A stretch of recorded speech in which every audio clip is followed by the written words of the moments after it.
بسم اللہ الرحمن الرحیم۔ معزز سامعین، سرائیکی زبان کے شیکسپیئر کہلائے جانے والے حضرت خواجہ غلام فرید کو سرائیکی علاقے میں بطور شاعر وہی مقام حاصل ہے جو وسطی پنجاب میں وارث شاہ کو حاصل ہے۔ حضرت خواجہ غلام فرید 1845 کو چاچڑا شریف میں پیدا ہوئے۔ آپ حضرت فاروق اعظم رضی اللہ تعالیٰ عنہ کی اولاد میں سے ہیں۔ حضرت عمر فاروق رضی اللہ تعالیٰ عنہ کی اولاد میں سے یحییٰ بن مالک وہ پہلا شخص ہے جو عرب علاقوں کو چھوڑ کے سندھ میں آ کر آباد ہوا، اور پھر ان کی اولاد میں سے عیسیٰ بن یوسف وہ شخص ہیں جنہوں نے سب سے پہلے فقیری لائن کو اختیار کیا، دنیا داری چھوڑ دی۔ ان کی اولاد میں سے شیخ پریا بہت مشہور ہوئے۔ شیخ پریا کا بیٹا شیخ حسین جو ہے وہ ٹھٹھا میں قیام پذیر ہوا۔ ان کے دور کی عمارتیں آج بھی ٹھٹھا میں موجود ہیں۔ ان کی اولاد میں سے شیخ محمد ذکریہ نے ٹھٹھا چھوڑا اور ملتان کو آ کے جو ہے وہ اپنا رہائش کی جگہ یہاں پہ بنائی اور یہاں پر رہنے لگے۔ شیخ محمد ذکریہ کی اولاد میں سے شیخ نور محمد کوریجہ بہت ہی صالح بزرگ ہوئے۔ شاہ جہان مغل بادشاہ کا وزیر ارادت خان ان کا بہت ہی زیادہ معتقد تھا۔ خود شاہ جہان ان کا بڑا عقیدت مند تھا۔ حضرت جو نور محمد کوریجہ جب ان کی وصال ہوا تو ان کا مزار لودھرا میں ہے۔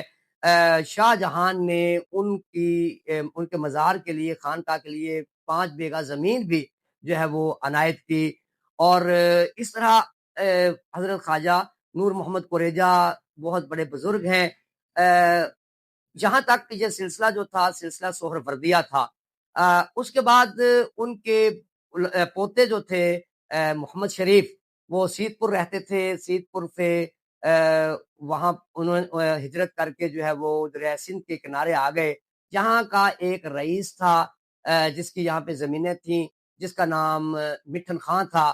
تو مٹھن خان کے حوالے سے جو ہے وہ محمد شریف نے وہاں پہ ایک قصبہ آباد کیا، مٹھن کوٹ، جو کہ بعد میں جو ہے وہ سیلاب کی وجہ سے تباہ ہوا، تو پھر اس کو دوسری جگہ پہ شفٹ کیا گیا جہاں آج کل یہ قصبہ موجود ہے۔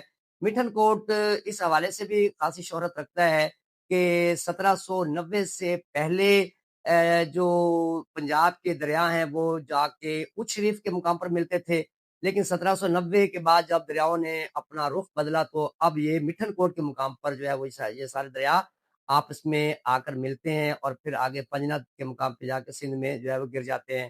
تو اس طرح جو ہے وہ محمد شریف جو تھے انہوں نے مٹھن کوٹ کی بنیاد رکھی۔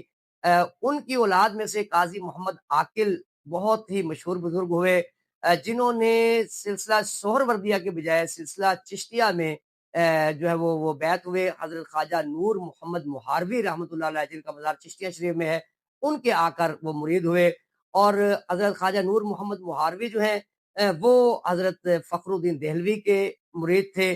تو قاضی محمد عاقل اپنے مرشد کے ساتھ حضرت خواجہ نور محمد محاروی کے ساتھ کئی دفعہ دہلی گئے اور اپنے دادا مرشد سے ملے۔ ان کی وساطت سے ان کا جو ہے وہ دہلی میں لال قلعے میں آنا جانا شروع ہوا۔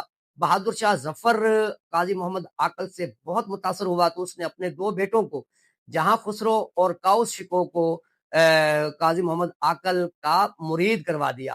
تو اس طرح قاضی محمد عاقل کو اس حوالے سے بھی خاصی شہرت حاصل ہوئی کہ وہ بہادر شاہ ظفر کے بیٹوں کے مرشد تھے۔ ان کی اولاد میں سے حضرت احمد علی بہت مشہور بزرگ ہوئے۔ حضرت خواجہ سلیمان توسفی رحمۃ اللہ علیہ بھی ان کے شاگرد تھے۔ ان کی اولاد میں سے خواجہ خدا بخش نے اس حوالے سے خاصی شہرت حاصل کی کہ وہ حضرت خواجہ غلام فرید کے والد ہیں۔ خواجہ خدا بخش نے اپنے دونوں بیٹوں کے نام 2 بزرگوں کے نام پہ رکھے۔ ایک کا نام، بڑے بیٹے کا نام حضرت فخر الدین دہلوی کی نسبت سے غلام فخر الدین رکھا، اور دوسرے چھوٹے بیٹے کا نام حضرت بابا فرید الدین کا شکر کی نسبت سے غلام فخر الدین رکھا۔ جو حضرت خواجہ غلام فخر الدین ہیں یہ فخر جہاں کے نام سے بھی شہرت رکھتے ہیں، اپنے باپ کے بعد گدی نشین ہوئے۔ تو حضرت خواجہ غلام فرید نے اپنے اس بڑے بھائی